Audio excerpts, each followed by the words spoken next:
রোজা বাংলায় হলো রোজা আর আরবিতে হলো সিয়াম।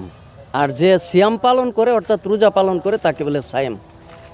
তাহলে এই যে রোজা আমরা পালন করি, এই যে রোজা পালন করি, রোজা অত্যন্ত গুরুত্বপূর্ণ। তাহলে রোজা গুরুত্বপূর্ণ কেন? কারণ রোজা মানুষকে বিভিন্ন দিক থেকে বিরত রাখে। তাহলে এই যে বিভিন্ন দিক থেকে বিরত রাখে, এটাকে দুইভাবে চিন্তা করা হয়। শরীয়তে একরকম আর তরিকতে আরেক রকম। শরীয়তে হলো যে একটা সময়ব্যাপী পানাহার এবং ইন্দ্রিয়সমূহের বিভিন্ন কাজকর্ম, পানাহার এগুলো থেকে বিরত থাকা। তাহলে এই বিরত থাকাকেই সিয়াম বা রোজা বলা হয়।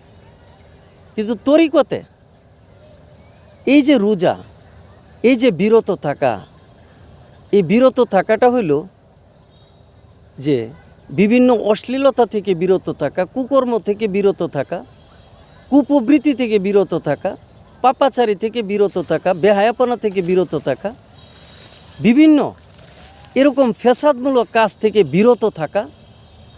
এই বিরত থাকার যে চর্চা, যে সাধনা, এটাই হলো সিয়াম। কাজে এই সিয়াম, এই রোজা অল্প সময়ের, কিছু সময়ের জন্য না, এটা সারা জীবনব্যাপী। কারণ সারা জীবনই নিজেকে এইসব দিক থেকে বাঁচাইতে হবে, এইসব দিক থেকে নিজেকে রক্ষা করতে হবে, এইসব দিক থেকে বিরত থাকতে হবে। আর বিরত না থাকলেই পাপাচারে কুলসিত হইতে হবে। কাজেই এইসব দিক থেকে নিজেকে বিরত রাখার যে চর্চা, যে সাধনা, এটাই হলো সিয়াম বা রোজা। তো কাজেই এটা খুবই গুরুত্বপূর্ণ। আর সিয়াম সাধনা না হলে একটা মানুষ সালাতে মনোনিবেশ করতে পারে না।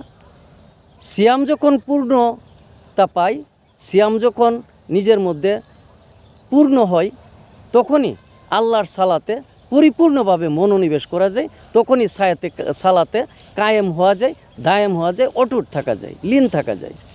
কাজেই আমাদেরকে বুঝতে হবে এবং সেইভাবে আমাদেরকে সিয়াম পালন করতে হবে এবং সিয়াম পালনের মাধ্যমে আল্লাহর সালাতে পরিপূর্ণভাবে মনোনিবেশ করতে হবে, অর্থাৎ সালাতে দায়েম ও কায়েম থাকতে হবে। ধন্যবাদ।